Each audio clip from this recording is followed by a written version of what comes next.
was mere speculation on our part, but I know in trying to figure out where this program was, where he was as an individual, responding to the criticism, also responding to the revised contract stipulations and agreement, where he was going to be with that. And there was one theory that we both discussed, that he was just going to kind of go for broke and say, hey, this is what it is, and I've got nothing to lose, so let's let it all ride. And it appears as though that's has been his attitude. Yeah, and I mean, again, he's a guy who could cash it in as well, right? He could have said at the end of last year, I'm just not feeling it here anymore. I need a new start. I haven't lived up to those expectations. So I applaud Jim Harbaugh for saying, screw this. I'm going to take his head on and we'll see what happens here. And he made all the changes on the staff. He's revived the energy in the locker room. I have a theory, too, that Aiden Hutchinson has reignited Jim Harbaugh with Aiden's passion. If you saw them going after it at the end of the game, they're coming off the field, Jim's going to shake hands, and they're shaking each other, screaming into each other's face in excitement.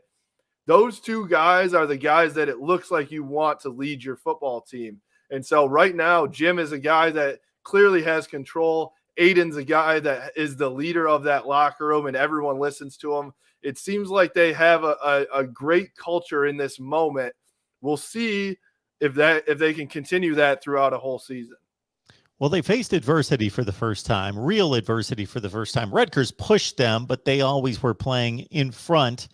And the road crowd, of course, against them, the environment, a team that with all of its inabilities to close out opponents has been playing well against three consecutive fairly highly ranked teams. When you look at the Michigan defensive performance, this may be the first one that they got gashed a little bit. And again, you're not going to shut everyone down. Did you see anything specific there that you think that they can work on over the next week or two? Yeah, I thought the linebackers now in 2 weeks, I guess it was more in the Rutgers game than it was the Wisconsin game, but the linebackers have been exposed a little bit. Josh Ross specifically, as good as he's been all year, he's their leader on the defensive side of the ball as the linebacker. Obviously, Aiden Hutchinson starts it up front, but he got in mismatches and turned around a couple times where Nebraska did a really good job, especially in the second half, of moving things around, late substitutions and things like that, motions. And then Michigan got caught a couple times where people didn't know exactly where they were supposed to be, or they were late lining up. And that's when they got caught in a touchdown or a long play. And so I think what they have to get in check here in the next 2 weeks is making sure that they know what their assignment is, get up to the line and get ready to play football. Especially, in that situation, they're going to be in that same situation no matter the game time in East Lansing in a couple weeks.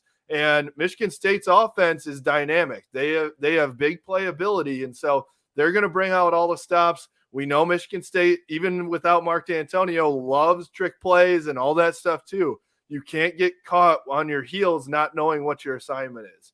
But I will say, Dax Hill he's been a 5-star guy. He has truly come into his own on that defense. He made an unbelievable interception on Saturday. He made multiple plays. I thought this secondary, I didn't think the secondary got beat as much as the defense as a whole got beat when Nebraska was moving the ball. It wasn't like there was one-on-one all the time or the secondary got beat. It was more so the scheme of the entire play pulled Michigan's defense into a bad position, and that's what happened there. So I will say, even though they got gashed in the second half, I still want to applaud Mike McDonald for what he's done to this defense in year one.